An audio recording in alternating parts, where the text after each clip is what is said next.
Aloha and hello out there, and welcome everybody to the Here They Come podcast. This is the Sixers post-game recap for ya.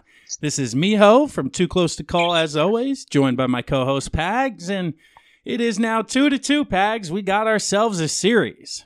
Not how we wanted it to end, not how we wanted our star player to come out and play. But we were in the game, and it's frustrating, these types of losses, because they really are a shot to the gut. And it kind of made me feel like the game against the Nets in Game 4, where we came out and pretty much left them in the game, and then we ended up closing it at the end. And I had the same feeling this game, where if we could somehow figure out a way to win this game with our best player playing like shit, this series is over. Unfortunately, it did not happen this time.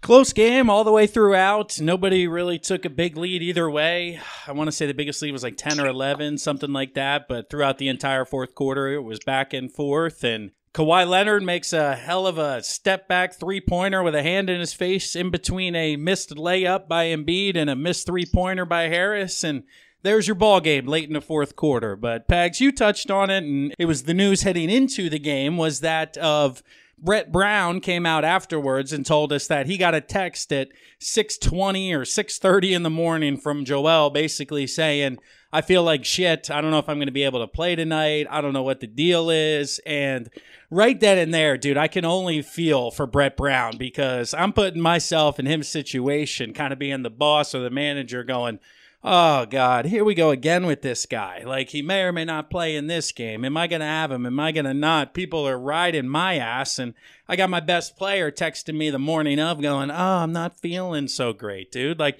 it's always something with this guy, man, and it's starting to frustrate me. I don't know if you're getting to that same point with JoJo. Well, I have a question for you.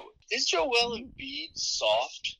I think he kind of is. I think he does not take care of his body. When he feels uncomfortable or he has something bothering him, it affects him mentally and physically on the court, and he just looks like a completely different player. And if he doesn't play well when he's not feeling well in the beginning of the game, the rest of the game is shot. You can tell early on with JoJo whether his energy's there and he's bringing it or if he's feeling good because he wasn't taking many shots early on. Offensively, it really was a struggle for him. Defensively, he did play a great game and he affected quite a few shots at the rim, so I can't fault him there. And I guess from an outsider positive perspective, if you're going to give a full effort on only half of the court, it might as well be the defensive side because you're going to win these games with defense. But ultimately, man, it's one of those where he's the main guy, and if you're going to play, we're going to need more from you. Like, this is not the time of year to be sick. And to quote Shaq and Kenny Smith, I don't know if you saw the postgame over there, if you were watching a little bit of the local, but here are some quotes of postgame with Shaq kind of ripping into Joel saying, I've seen superstars have great sick games. Maybe he was sick, maybe he wasn't. This isn't the time to be sick. When you step on the court this time of year, this is where you make your fame.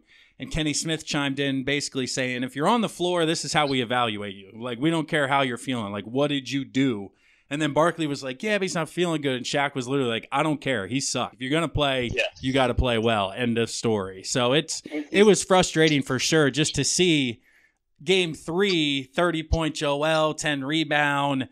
Mark Jackson, I think it was, saying he could be one of the greatest big man ever. And then fast forward to the next game, he's got 11 points and 7 of them are from the foul line. And it's the roller coaster and the non-consistency that just drives you wild as a Philadelphia fan. Well, it really is, because you never know what you're going to get out of this guy. And this all being said, they were still plus 17 with Embiid on the floor. That's what I'm saying, man. Defensively, he was good. So he did play, hard. We can't fault him for that. But you could just see something was off. And offensively, if that's your number one option and he's down, obviously it's going to affect you, which kind of rotated the ball more so into Tobias Harris's hands. And he really struggled, dude. He was 2 of 13 from deep. Like I mentioned, had a wide open 3 from the corner for the lead or to get him within 1 late in the game. Missed that one. 7 of 23 overall for only 16 points, and just a disappointing effort when it was truly kind of his time to take the reins and win a game for him as part of this Big Four. And I think he was more of a letdown than even Embiid was. Yeah, he is a tough player to kind of figure out because it seems like when everyone else is playing well, he'll play well. But when you need him, where the hell is this guy? He missed 9 threes. That shouldn't happen. Yeah, it's unbelievable. He's a better shooter than that. And even if he shoots 30%, we got ourselves a different ball game. And the last hot topic around Philadelphia after this game, Pags, is Ben Simmons as well. I know you and I are on a group text we woke up to in the morning, one of our buddies basically saying Ben Simmons stinks. He's on that train of he's great during the regular season, but when crunch time comes in the playoffs and people actually play defense, it's a different story.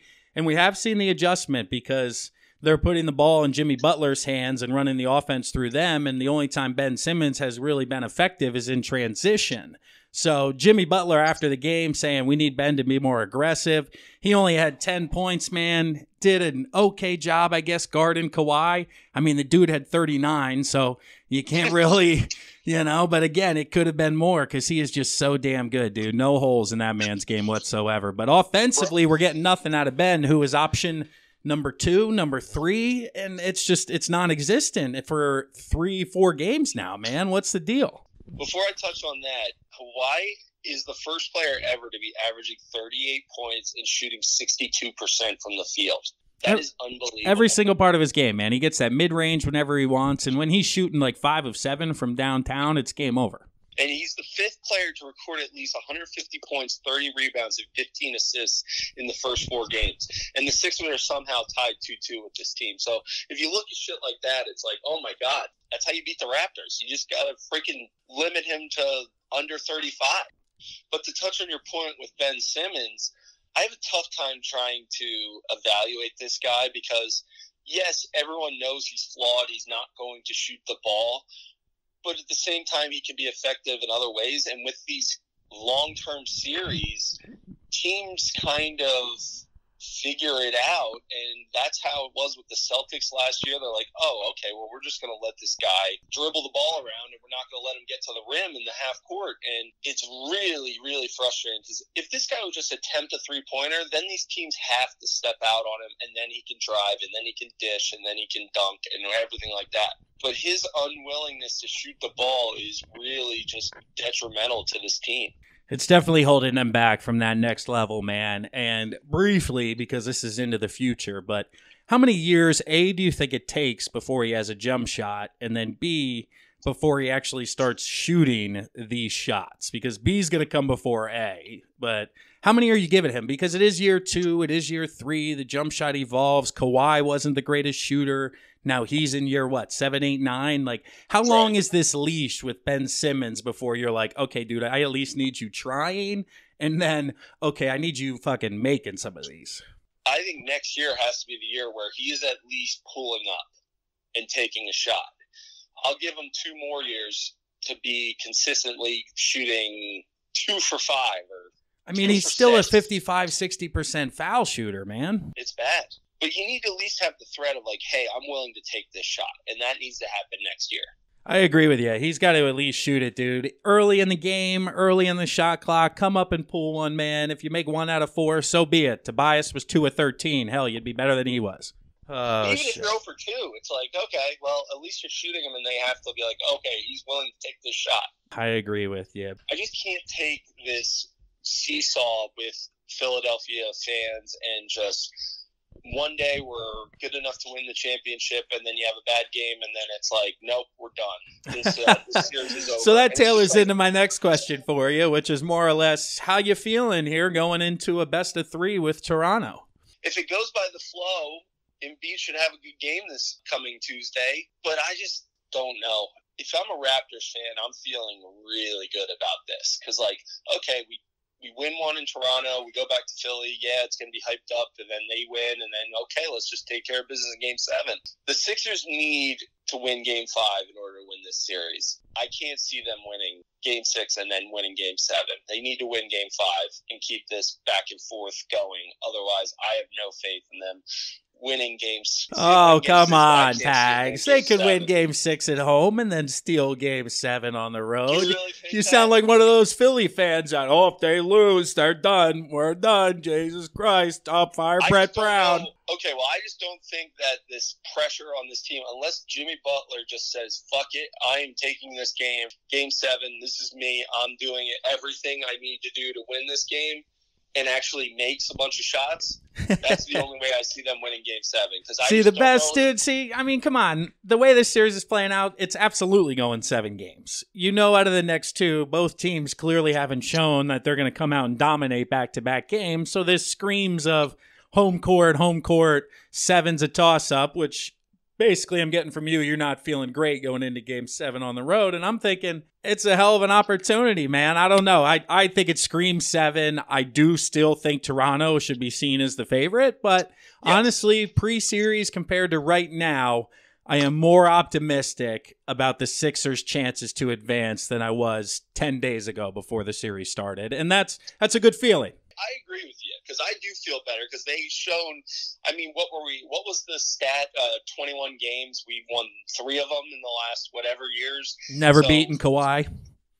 Definitely in the beginning of this series, I had 5, 6 Raptors, and now I do feel a lot better, because we've shown that we can play with this team. But, you know, I really think that this series falls on our bench against their bench, because last night we got 9 points out of our bench, and that was mainly from Ennis. So I really need 6, 8 from Mike Scott, and I need Greg Monroe not to be minus 18 when he's on the floor. Yeah, he's been a better option than Boban, but not so much in Game 4. Game 5, you know Toronto's going to be fired up. You know it's going to be a crazy atmosphere. It's going to tell me a lot about my faith in the Sixers with how they come out tomorrow night. That's for sure, man, and I'm looking forward to it. I think it's going to be a hell of an entertaining game. These last 3, like I said, I do think we're going to be seeing all 3, and either way, we'll be talking to you guys Tuesday evening at halftime and maybe post-game a little bit, and we appreciate you listening as always. This is your Here They Come pod, your Sixers playoff breakdowns, storylines to follow. Let us know in the comments what you guys are thinking about Embiid and Simmons, and we look forward to talking to you again soon. Let's go Sixers. Peace.